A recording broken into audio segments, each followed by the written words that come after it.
Welcome, everyone, to Punks and Pinstripes. This is a podcast because there comes a moment in everyone's life where the success that has defined you is no longer the purpose that's calling you.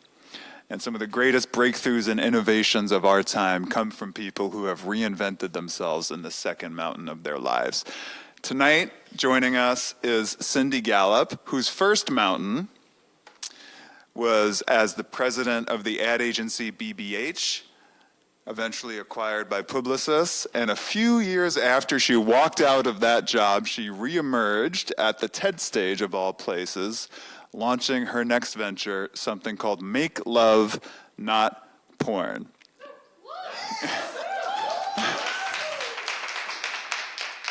Ladies and gentlemen, my punk goddess spirit animal, Cindy Gallop!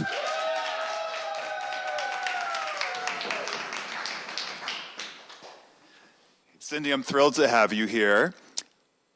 I have to ask you, let's just go right to the very beginning and let's go right into the room.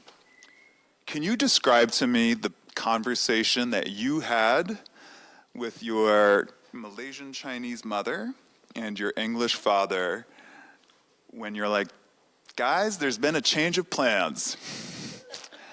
I am not doing the ad agency thing anymore where I made ads for Coca-Cola and Heineken and they're like, doing something a little different. Here's a video from the TED stage to talk about it. Can you walk me through the room of like how that conversation transpired?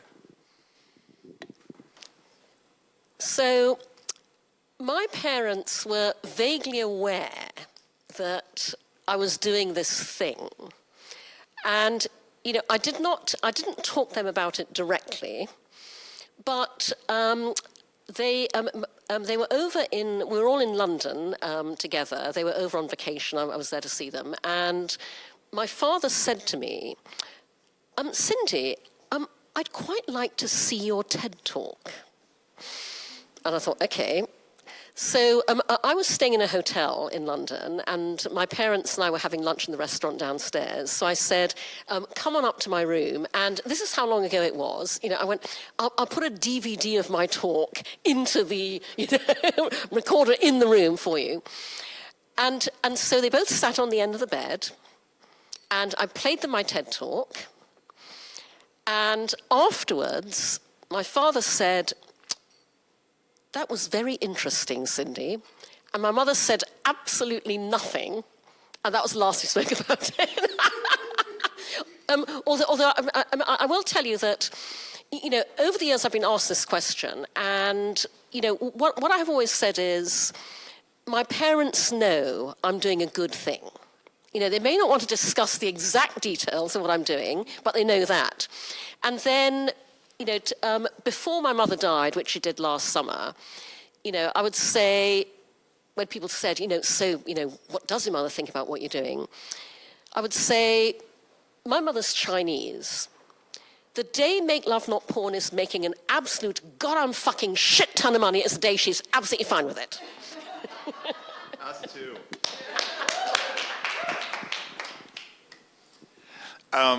Can you be specific about what the good thing is that Make Love Not Porn is doing?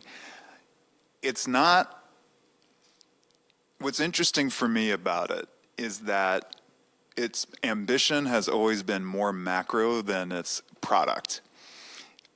You've said it yourself. The mission of Make Love Not Porn is to end rape culture. There's a lot of scaffolding that you have to take down to make that true, and there's also a lot of scaffolding that you have to build to make that true. Share with me a little bit about what that mission is and also some of the scaffolding that you're breaking down and then building back up with something better. Just to be precise, our mission at Make Love Not Porn is to help end rape culture globally, because we can't do it all, you know, but by ourselves. But we help end rape culture by doing something very simple that nobody else anywhere is doing. We show you how wonderful great consensual communicative sex is in the real world, our social sex videos role model good sexual values and good sexual behavior. And here's the important part. We make all of that aspirational versus what you see in porn and popular culture. I have brought all of my own business philosophies to Make Love Not Porn, to my own business. And one of those is something I've exhorted my industry advertising to do for literally decades, which is we have an amazing opportunity to reinvent aspirational culture. And I say that because my industry advertising invented aspiration. We made people want things, but we made people want material things. So back in the Mad Men days, we made you want the right watch, the right car, the right house. Today, we have a huge opportunity to reinvent aspiration around things that will better people's lives, and because of that, build closer bonds for them with the brands that see this opportunity. I am reinventing aspirational culture around sex. And, you know, you asked how my product works, Greg, and I will say that I've gotten more and more frank about how I speak about this. And right now, at a time when we are looking at extraordinary capacity for online harm, when we're looking at what the Epstein files have revealed, I want to be very, very clear about why what I'm doing matters so much. Today, the average age at which a child is first exposed to hardcore pornography online is 6 years old. And by the way, it's not because they go looking for it, it's because they come across it accidentally. By the way, that stat is taken from a survey Bitdefender did of 19,000 parents worldwide. That survey was done 12 years ago. So imagine what it's like today. And again, I want to be very, very frank, because people don't talk candidly about this because we've all been taught to feel shame, guilt, and embarrassment around sex.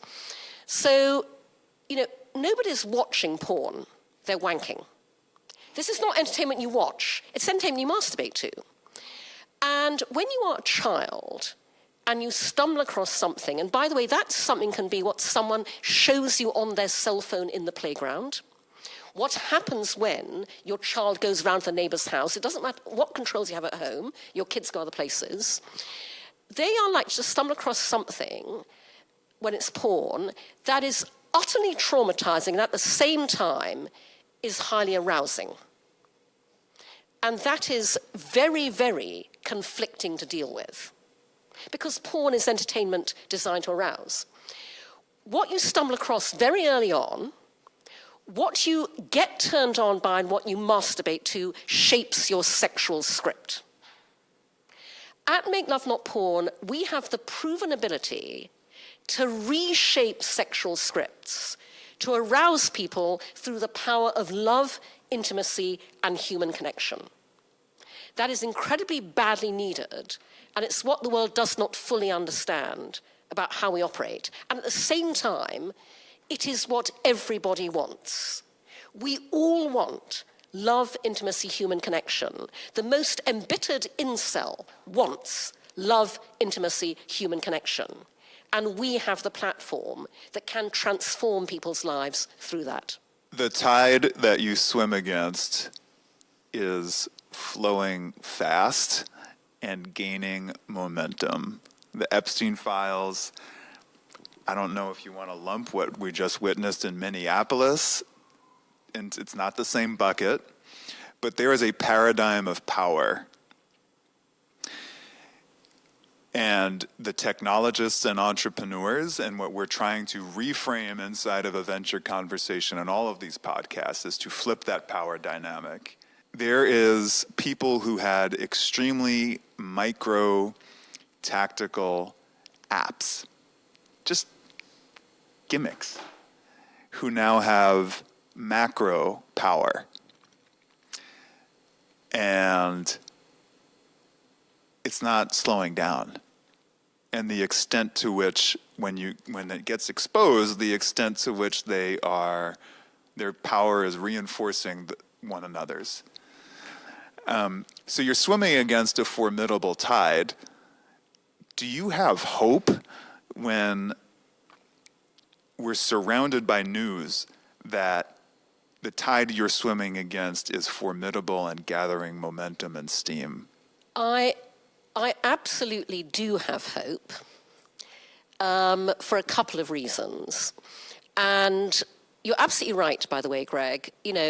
This year marks Make Love Not Porn's 17th anniversary. I gave my TED Talk, I launched Make Love Not Porn 17 years ago. I have had enormous difficulties raising funding. And I think we can all see now why, for those 17 years, male investors have refused to fund a venture whose mission is to help end rape culture globally, because they don't want to end rape culture globally, because as the Epstein files proves, that's something they are perpetuating themselves every single day. So I have hope on a couple of fronts. The first is, for years, parents have bought their children subscriptions to Make Love Not Porn. They've told us, I want my kids to see what happy, healthy, loving sexual relationships actually look like. In the past year, those messages have dramatically increased and they've become much more desperate. So last year, a mother wrote to us and she said, I've just discovered my 12-year-old son is watching Pornhub. I would much rather he watched Make Love Not Porn. I know he's underage. Can we find a workaround?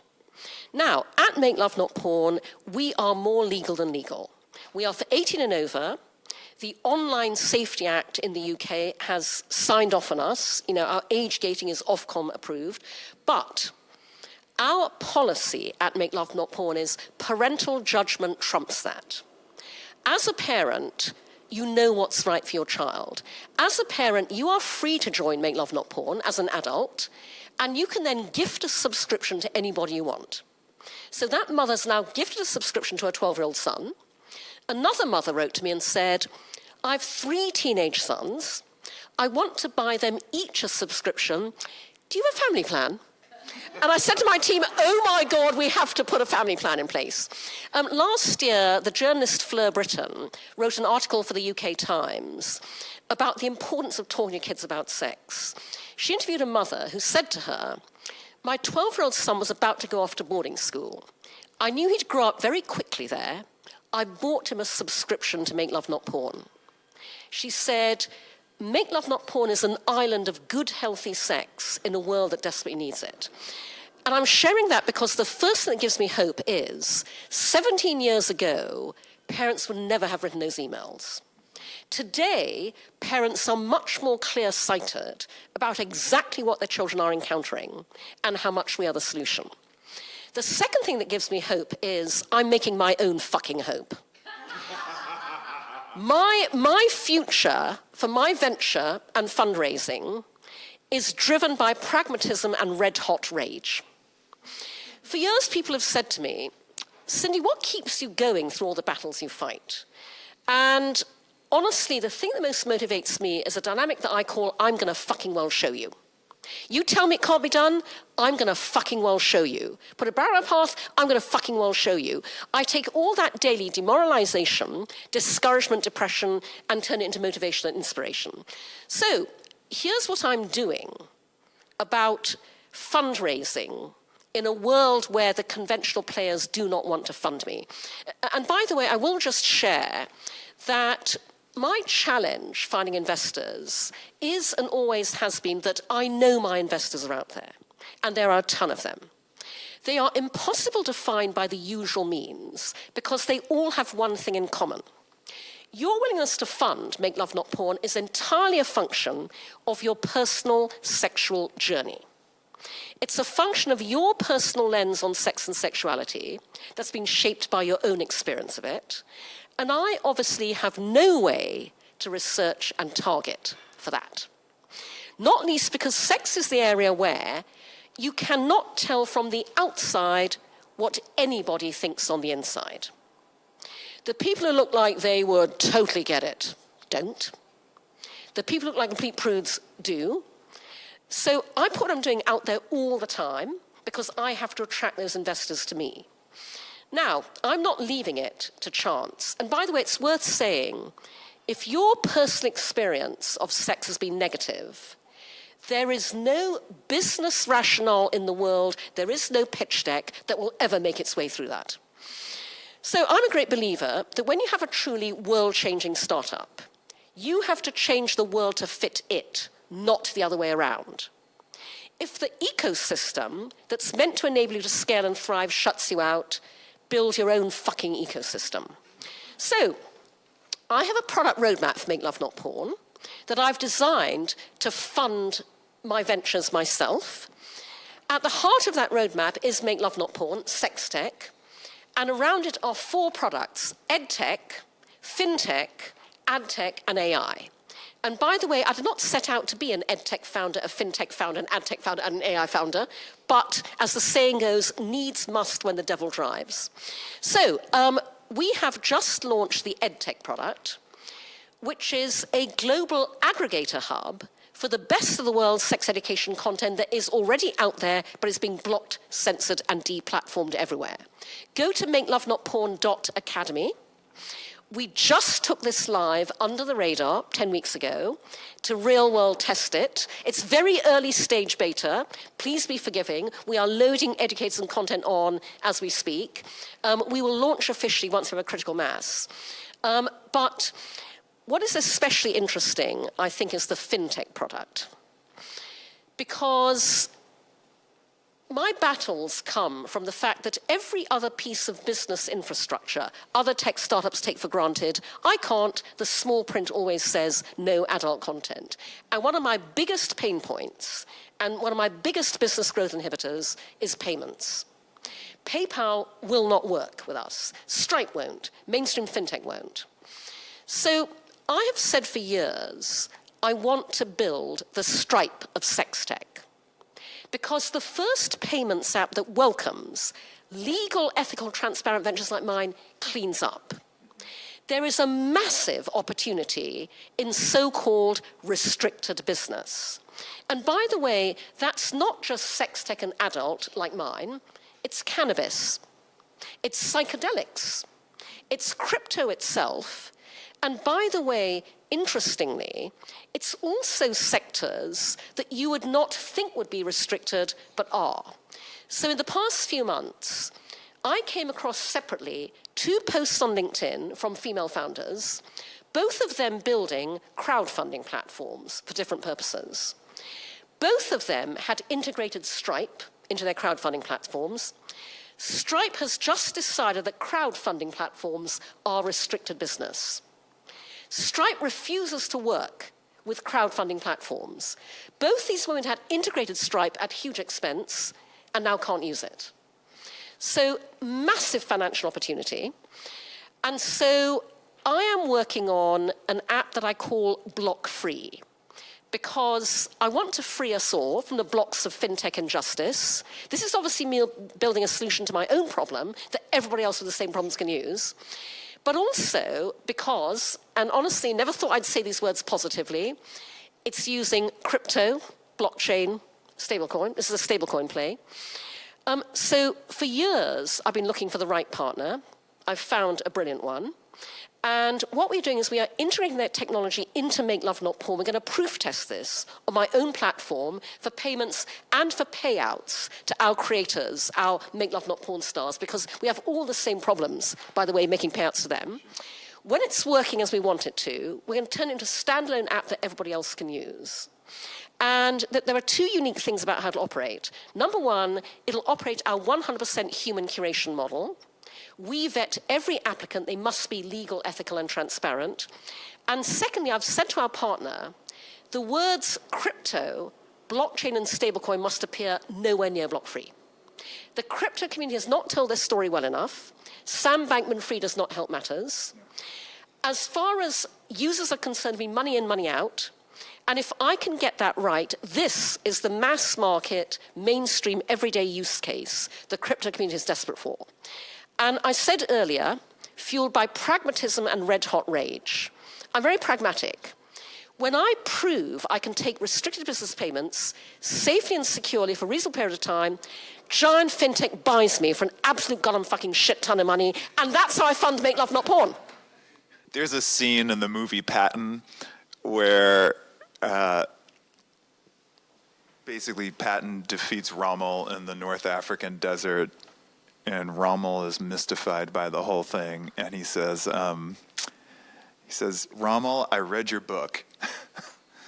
And it sounds like that's kind of what you're saying to me right now. You're taking technology that the Sam Bankman-Frieds of the world, and even a strategy that where you make your own fucking hope, and you're appropriating it for your cause in a really positive way, in a way that is creating a totally alternative paradigm of what sex is in a world that challenges what we currently think of as taboo, and unblocks the infrastructure that is handed down from a bunch of dudes who thought, like, our puritanical views say that you can't do that. You can't fly to Epstein Island, but you can't buy porn on our FinTech platform. I'm reading John Lydon's book, John Lydon of the Sex Pistols, and his book is called Anger is an Energy. And I think there's like 2 chapters of my own entrepreneur life. Debbie was in there for the first chapter of that life, where I was pissed off. All I wanted to do was like dunk on everyone who thought I wouldn't do well. And it was fucking exhausting to have to tap into that anger as fuel. There's this hangover from that kind of adrenaline that I found after a while I just couldn't handle anymore. And I'm wondering if you've had to find alternate sources of fuel. Do you experience that same hangover? There's such righteous indignation and rage. I'm not saying that the anger's shouldn't be there. I'm just saying, like, do you personally feel depleted by it? Because it's really fucking hard what you're trying to build. And the rage is justified, but man, that's a tough. There's a half-life to it, and there's a hangover from it. And do you experience that, or am I unique in that I'm trying to avoid being fueled by rage? Greg, I'm a woman. We're angry every fucking day. Am I right or am I right? Last year, only 1.7% of all venture capital went to female founders. Have you ever stopped to think that means that 98.3% of all of our lived experience every day through technology and the internet is through the male lens? And given what we were just talking about, fintech, have you stopped to think that 98.3% of our lived experience every day of money and finance is through the male lens? We live in a world where the default setting is always male. I'm fucking furious about that. Sure. And honestly, Greg, I've been saying to women for years, women, I want you to get very, very angry. And I say that because as women, we are never encouraged to get angry. You know, oh, nice girls don't do that. You know, always be nice, always be smiling. We have to get angry because when we get angry, we make shit happen.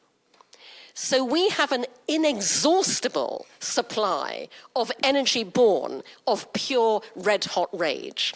And by the way, that is a really powerful energy source for anybody starting anything. My friend Natalie Molina Nino, brilliant investor entrepreneur, has a great line in her book Leapfrog, a guidebook for female founders. She says, forget passion, find things you want to punch. And when you find things you want to punch and you build solutions to them, that really fuels you.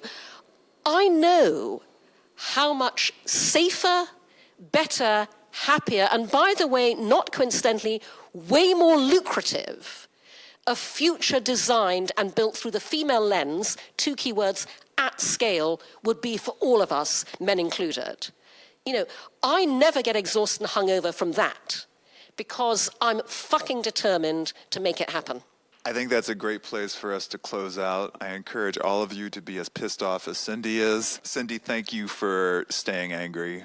Thank you for feeding us with your fuel. Thank you for building a second mountain that makes a dent in the universe rather than selling sugary drinks. That's a tough choice that not everyone makes, and you made it, and we're all better off for it. So thank you.